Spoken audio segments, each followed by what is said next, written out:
Welcome to Take Two of the All Sorts of Sports podcast brought to you by the Lebanon Daily News. This is your host, Andrew Callahan, alongside colleagues Pat Huggins and John Buffone, as always, talking all sorts of sports here from high school, college, professional, and beyond.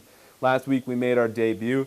Something we did was right because you're back here for episode number 2. And as we started 1 week ago, we began with the week that was. So for Pat, outside of all the stuff you wrote about, stuff we talked about in videos, what caught your eye over the last 7 days since we last spoke?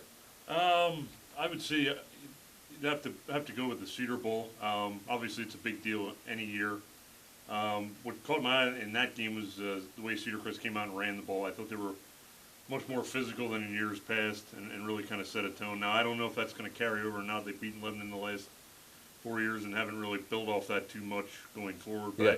I thought they had a little bit different look to them than in other years. They were, as I said, a lot more physical. And, you know, that caught my eye last week, as did the performance of Jeremy Dela Cruz, a Lebanon high grad in the LVC football opener against F&M. He had 9 catches, I believe 134 yards and a touchdown, and that was a really good start for him. He only played in 1 game last year because of a hamstring injury, so that was a great start to his sophomore season. So those are the things that stood out for me. Did you have a good Labor Day?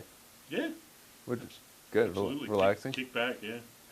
No laboring. No laboring. It's good. That's the best part of it. Usually the key to a good Labor Day. Absolutely. Outside of all the stuff you did, especially with the start of high school football season, what was your week like, John?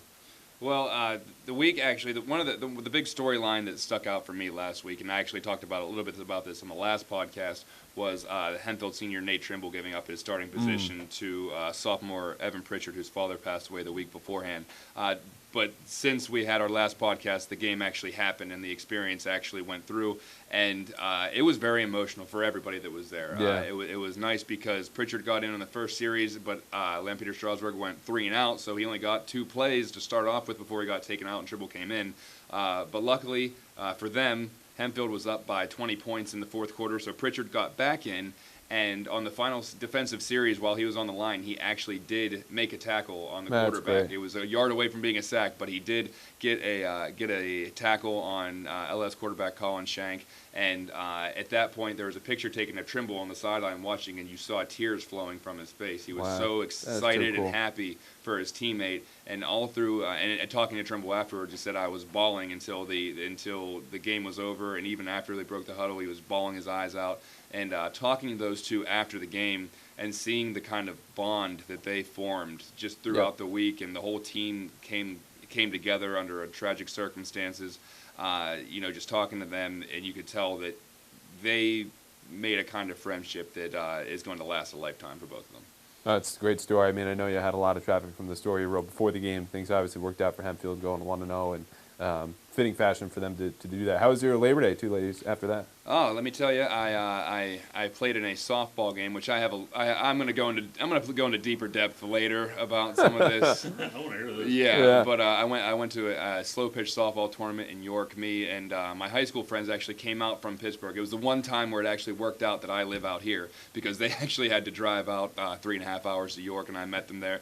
And we played in a tournament on Saturday, Sunday, and then we got eliminated late Sunday before we made it to the semifinals on Monday. We didn't get to play on Monday, but it was a lot of fun. I got to see all my friends, and we're just a bunch of former baseball players that decided to put a softball team together, and we go out there every year. And so it was fun. But I have a few things that I want to talk about with some of the people that attend such events.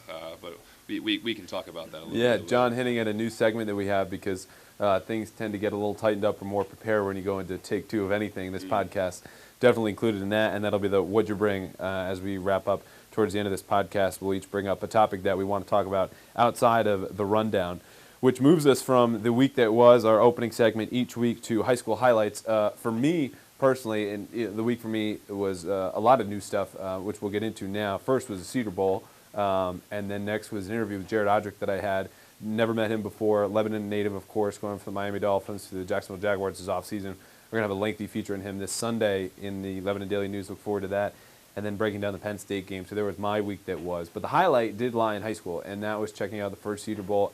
Outstanding atmosphere, but we had a lightning delay. Yes, we We did. had our good friend Pat Huggins freaking out a little bit because our deadline for those folks not in the business on Fridays is around midnight. So you figure a game starts at 7. Most nights that's okay. It goes to 10. You do your interviews, come back. We have about an hour to write stories, throw in the photos, and then that got pushed to 8. So the game eventually went into the Mercer Rule running clock, but you're a little nervous there. That might have been my high school highlight of last week. I'm glad I could provide some entertainment there. It was an ominous beginning to the game, but it actually worked out pretty good with the. Ended up being not so good for Lebanon, but ended up being a Mercy Rule game, and the length of the game was about what it normally would have been had it started on time. So we were able to make that work. Right. Just as much sweating in the press box as there was on the field at that point. Might have been some mumbling of some phrases. Yeah, sitting a couple feet from Pat, I can attest to both of those. But moving ahead with our high school highlights, I think the highlight for me this week is going to be a showdown Wednesday. Elko and Anvil Cleona going head-to-head in boys and girls soccer. I had a good fortune of chatting with all 4 of the coaches involved with those programs this year. All have high hopes, and deservedly so. Anvil bringing a lot back in both the boys and girls programs.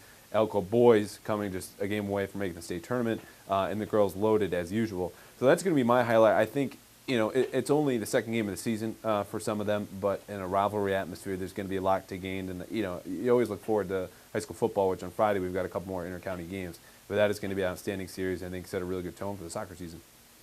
Yeah, I'm looking forward to a matchup on Thursday. It's Cocalico and Lampeter-Strasburg girls soccer, and I've been covering the Lancaster Lebanon League for this will be my 3rd fall season, and every time these 2 girls soccer teams play, it is basically a rugby match. And the 2 coaches know each other; they're friends, they understand, but. And even talking to the players, I talked to Cocalico's Emily Zwirkin, and she said every time they play, it turns into a football game because they're 2 tough teams. They play physical kind of soccer, and when they play, they show it. And it's I don't care male, female, what have you. It's physical. People sometimes do have to come out of the game for a serious amount of time, whether it's for penalty or they're too hot-headed or they get hurt. So it's, how many cards do we see in this? Because this is my first full fall season out here.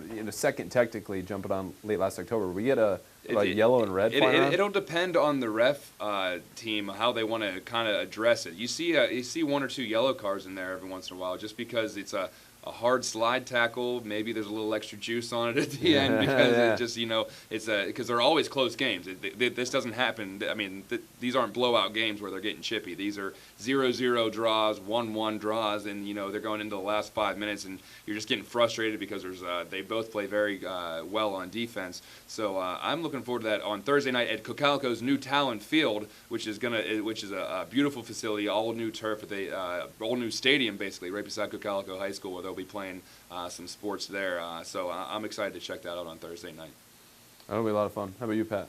I'm looking forward to Elko Palmyra football on Friday night. I think really interested to get a look at Palmyra. I didn't really see them much last year, and I know they've got 2 really good running backs in Carl Rigo and Alon Rett, and I think they've had some down years the last couple of years. Last year they were a little better, 5-5, going back into the Mid-Penn Capitals division after 2 years with the big boys and McDevitt's of the world, and Keystone division didn't go so well for them. But they made districts in 2011, beat Manheim Central in triple overtime, and this I think is their. I'm not saying this team is as good as that one. I think that would be stretching it, but I think this is the team that has the best chance to do something since that team, and I'm really interested to get a look at them. Also interested to get a look at Elko. I thought kind of expected a little bit more from them than they produced last week, losing Hamburg. That was a shock, absolute shock. It was almost a blowout. No, stuff happens. I don't know. Without having seen the game, I don't want to make any judgments about it. But that was a surprise to me. So I think it was a really good game last year. I think I want to say it was 42-31 Palmyra, kind of a shootout, and I think it'll be entertaining this week. And also on Saturday, I'll be covering the Lebanon County girls tennis tournament.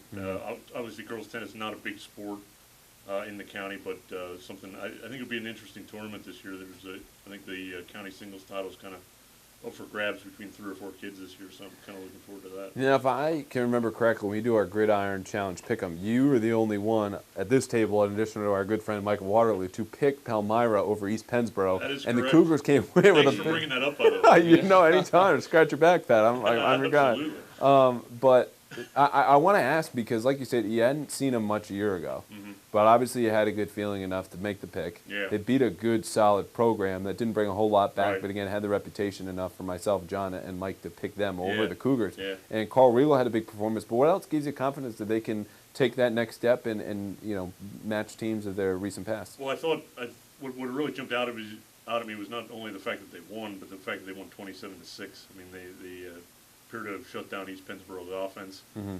They had 2 interception returns for touchdowns. I believe Riegel and Red had one apiece. So that shows me that they're working with something on defense this year too, and that anytime you think a team's got a chance to do something, they got to be able to stop somebody. And it's only one game, but Palmyra obviously did that last week.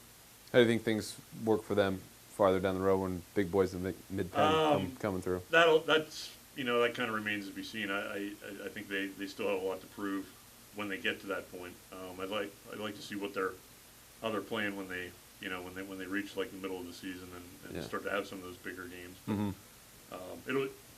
I don't know what to expect, to be honest with you. But Yeah. I'm kind of interested to see what they can do. To me, they're kind of an intriguing team this year. But for the record, what you did expect this week is going to be a Palmyra win over Elko for a Gridiron Challenge. That's what I picked. Okay. Yes, sir. And also, speaking of the Gridiron pick, I'd like to send my sincerest apologies out to York County Tech. I went on WOIK in York last week, and I said that anybody who picked York County Tech over Pequot Valley was a fool. That's brutal. Well, that's an entire school you just jumped on and offended, John. I did, and I felt so confident in the fact that I thought Pequot Valley would win that game. And in talking to Coach Choi this week, actually this morning, he said that their confidence isn't shaken from it because they gave up 2 special teams touchdowns, and it was an overtime game. He said that they felt like they outplayed York County Tech. There's just some quirky things on special teams they have to tighten up. And so they still are striving for that first winning season in program history. But like I said before, I was all over that game, and I was all over York County Tech. And in fact, Mike Waterloo's the only one that actually picked York County Tech in our gridiron pick, and he must have had some insight that nobody else had. I'm sure that's exactly what happened with our good friend Mike, the features editor here I'm at sure Lebanon Daily. he dug News. deep into that. He went into the special teams tendencies of York County Tech and figured that one out. But yeah. So those are our high school highlights of this past week and what's coming up next. Lots of exciting games, of course, on tap. There was a complete shortage of highlights, however, for Penn State in its debut on Saturday against Temple. I'm going to open up here because I opened a new series this fall, which I'm very excited about. It's called Penn State Tale of the Tapes, where I'm going to be looking back at the film of each game, breaking down exactly what happened. This includes charting every single pass made by Christian Hackenberg, looking at all the offensive snaps, taking notes, and then putting all that into one long article where you are more than happy to read if you have 10 to 15 minutes free on any of our cluster websites.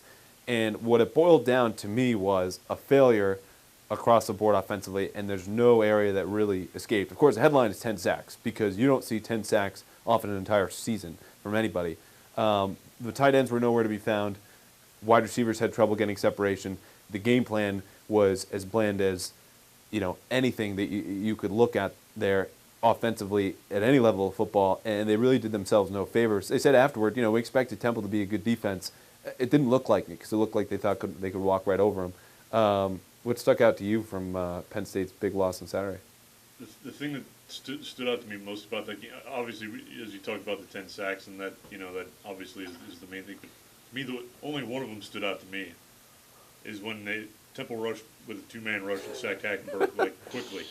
I don't understand how that happens, and that's just a complete breakdown across the board. That's Christmas come early for all those guys sitting on Twitter just waiting to make new gifts, because that was probably seen on my Twitter feed, I don't know, maybe a half dozen times of just that same play run over and over and over again. But you're right, because that really just kind of encapsulated what happened. Yeah, I mean, like I said, that can't happen. It just can't happen. Now, we talked about this last week. It doesn't matter how good your quarterback is. If he's playing half the game on his back, he's not going to have an effective game. And especially in the college ranks, you're going to get a little gun shy at that point. You're going to start going with your first read regardless. So let's say that their line falls apart, not necessarily against Buffalo. Let's say it falls apart again against another team. then maybe Hackenberg starts, going against, just throwing it to that first read regardless, or he throws it without, really scanning the defense. Does he turn into a turnover machine at that point, or does he continue to take the sack? Does he get hurt?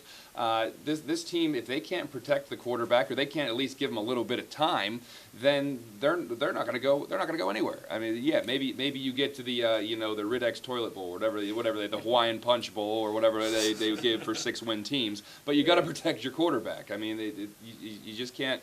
You're not an effective program if you're not big up front, especially if you're going to play in the Big Ten.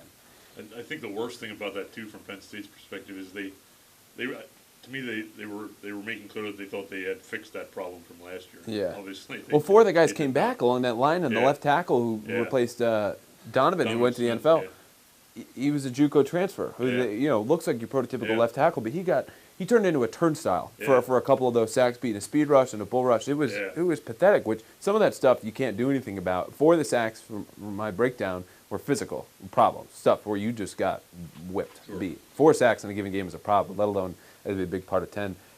I don't think that they can. I think they're going to benefit from the next couple games that they have scheduled, all of which are going to be at home to what feels like Christmas because they don't leave the state of Pennsylvania until they have to go to Ohio State. But I don't think the turnaround is going to be that quick for the reasons I just mentioned. The problems are physical, and the game plan was blah. I mean, it was just bringing back a bad line, but in saying they have another year of experience doesn't necessarily mean they're not a bad line anymore. You're bringing back the same guys and saying they have experience despite them being bad last year. It doesn't necessarily mean they made leaps and bounds over the off season. So unless they start gelling quick, the aspirations will be dramatically hindered, I think. And I think here this is a case in point of overreaction versus what do you assess this real. You've only had 1 week. It's 1 week. It was an extreme result. Do you react to that or say, let's wait and see? And it's going to be tough to tell. Let's say Penn State has a decent game against Buffalo. It's, well, this is what we expected, or is that the ceiling for them that they didn't blow them out? So you stand in the overreaction and this is a real problem? I think it's a problem because I said it just assesses at a lot of different, it manifests a lot of different levels. Well, I'll tell you, it won't be an overreaction if they lose to Buffalo, or if they have to kick a field goal at the end of regulation to beat Buffalo. 19.5-point favorites last time I checked. Then you got a problem, especially if they leave Buffalo in the game, or Buffalo's defense for some reason is getting pressure on Hackenberg, or their defense is giving the offense problems, and they have to pull out a squeaker against Buffalo. Yeah. Go to Columbus and see what Ohio State has in store for you. Well, and Penn State feels like something that we're going to talk about every week in this podcast, and something certainly unavoidable when you have 10 sacks. But this brings us to our next segment where we can talk about things that normally we wouldn't. So whatever comes to mind, this is what you bring to What'd You Bring, our newest segment here that's going to help wrap up. John, you alluded to it earlier. You had a softball tournament this past weekend over Labor Day, and it sounded like you had a good time, but your face does not scream that.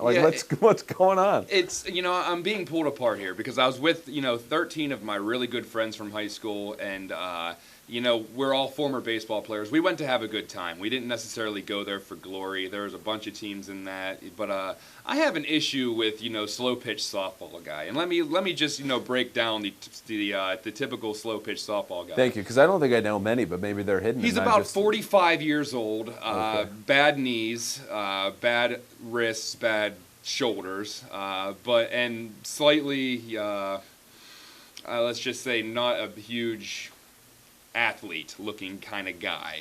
Well, but the problem is he carries himself in a much different way. Talking like beer belly? We'll go with that. Okay. But he also spends $500 a year on gear for slow pitch softball. They buy a bat that's $400, and then because all they can do is hit home runs because they can't run, is that they get somebody to shave the bat down for another $100 to $150, which makes more torque on the ball. I'm going to jump in real quick because I think I see where this is going. Did you lose to bad knees, bad shoulders, beer belly with $500 spent on his bat? Oh, every team there was that. So yeah, we did. Okay. Yeah, I didn't know if this was we beat a few of them like that, but then we ultimately lost to a few. Okay. I mean, the team that eliminated us, their pitcher was about 5'2", $120, and I think he said he was 65 years old. So because I would be mad about losing just in and of itself, Yeah. but it seems like there's something. And I have no problem with these people playing. The issue I have is that they carry themselves as if there are scouts in the bleachers, and every time they hit it, they're pointing to the 5 people that are watching the game, all of which are family members, and they're acting like they won the World Series. Mind you, no one's covering this tournament. No one cares about it. You had to pay to get into it. So I have an issue with you carrying yourself like you're some big softball god when you have, first of all, $1,000 invested into this thing, and you come in with your fluorescent green jerseys or whatever it is with your stupid sponsor on it. Mike's Hardware is your name. So and then all of a sudden you hit a home run off of a pitch that was lofted into the air, and it's a hard softball and a $500 shaved bat, and you hit it 300 or 250 feet, and all of a sudden we're supposed to put you on Sports Center top 10. So I just have and so I just have an issue with these people who are thinking so much more of themselves than they are. They base their value on how good they are at slow pitch softball. And I don't do that because, first of all, I'm not a great slow-pitch softball player. Probably a good idea for you then. Yeah, exactly. But it's just the attitudes of some of these people. Well, it got to you. It did, because it's just like, man, this isn't even the coolest thing I'm doing today. No. And you're basing your life on it. So where lies the gap here? So for those people that take those tournaments so seriously, you need to chill out, maybe get a hobby, maybe pay a little more attention to your kids, and maybe talk to your wife a little bit more. Yeah, we got to cool this guy down. She's about tell us how you really. I'm just saying. None of these are. I mean, they drag their kids to these tournaments. They drag their wives to these tournaments, and like someone's going to be ended up in therapy. It might be you from the sound of it. This is my therapy. Yeah. For folks who don't know, I'm not originally from the area. I've been here about a year now covering sports. I'm from Connecticut, and there's a particular station out there called Hot 93.7, and they do a segment about middle of the day where they have people call in and they say, Hot 93.7, tell them why you're mad. John, you can call in any day of the week with that, and they would be delighted to have you. Most of the time it's like, my baby daddy didn't pay me this or didn't give me money this week, or they have some, real life issue. But that, I'm sure they would be more than happy to have you. So if you are ever in Northeast Connecticut, feel free to dial Hot 93.7. Pat, are you as hot over anything that John was? And if you are, I might have to leave the room. I don't think it's hot over as he is over slow pitch softball. Fortunately, I'm going to go back to Penn State a little bit. Okay. Today they made a point, I guess it was brought up at the press conference, that they literally buried the game tape from the Temple game. Ooh. Which to me is just symbolic silliness. Fix what's wrong. Don't go through these, ceremonies that don't mean anything. It's not even original, because Right. teams do that junk all the time. And to me, they brought that up for a reason, to make a point. Like, we're going to get this fixed. That has nothing to do with what their problems are. And it annoyed me a little. And how many kids see that and are like, oh, now I'm inspired? Or how many kids are watching that and be like, this is kind of stupid. Exactly. We should probably be doing something else at this point than watching somebody bury a tape. To me, that's window dressing. That's just distracting from their many issues in the program right now. So you would never bury a bad newspaper in the backyard. You just had a column and just got You'd use just it for got something ripped. else. I do, yeah. I do something else with it. No need to bury it. You could set it on fire with John's hot takes. Yeah, I'm already breathing hot fire. Put that thing in front of me. Well, that's my point. I try to do better the next time instead of doing something like that to point out the. No, I think that's a much more effective plan. But to be fair to Penn State, and the team, it's not original, like you said. It's something that people have done in the past. Sometimes it's worked. Teams have done that, have gone on to win big things. I think the Saints did that after 2006. They went to the NFC Championship game, or they had some sort of they buried a trophy, is my point. Yeah. So it doesn't even have to be something bad that necessarily happened, but the symbolism is very tired. I guess all of us really could have called into Hot 93.7 because what we brought to the table this week is all stuff that makes us irritated. And for me, is that we are about 48 hours almost from the kickoff of the NFL season. I think universally accepted as the most popular sport in America. And we're not talking about football. And I think it's a byproduct of a lot of different things and how things have been handled. But for me, you got to put it all behind. Like, football's coming, and I think it should be celebrated as a happy thing, because why do we talk about sports? Why do we watch sports? Why do we share about sports? Why do we engage, play, coach, do anything related to them? It's because it's fun. In the NFL for the last 8 months has been a total black hole suck of fun. There has been nothing about it that's been enjoyable. Yeah. And I think when Thursday comes, I don't care whether you're a Steelers fan, a Patriots fan, a St. Louis Rams fan, you should just be happy that actual football is back. And thankfully we can talk about stuff that once again is fun. So I'm very much looking forward to that. Of course we've had college here for a weekend. High school football's been in action. But, when it comes down to the highest level of the most popular sport, we have not been talking about what happens between the lines for so long, and thankfully that's coming to a close. And hopefully I won't be Hot 93.7 mad for much longer. But, Well, man, that's got me worked up. If you are a St. Louis Rams fan, you better enjoy it because your team might be playing in Los Angeles next year. So, Very true. So you really should embrace the 2015 season because it could be the swan song there in St. Louis. Yeah, it has been a lot of stuff not having to do with football, with all the Deflategate and all that stuff. And, it certainly provides the NFL with publicity and interest and everything, but I agree. I'm ready to just watch a football game. The game itself Talk is about a that. story. The games themselves are storylines. I don't need any of this extra soap opera stuff. I don't care, about and I'm someone who takes a really lenient stance on some of these cheating things. Yeah, we had a conversation today. It was very illuminating. Yes, but it's. I mean, come on, man. How many of these people, how many teams are, looking for a competitive advantage, or they do things that are kind of within the rules, but they're kind of not? Why are we all of a sudden just doing a witch hunt for stupid things?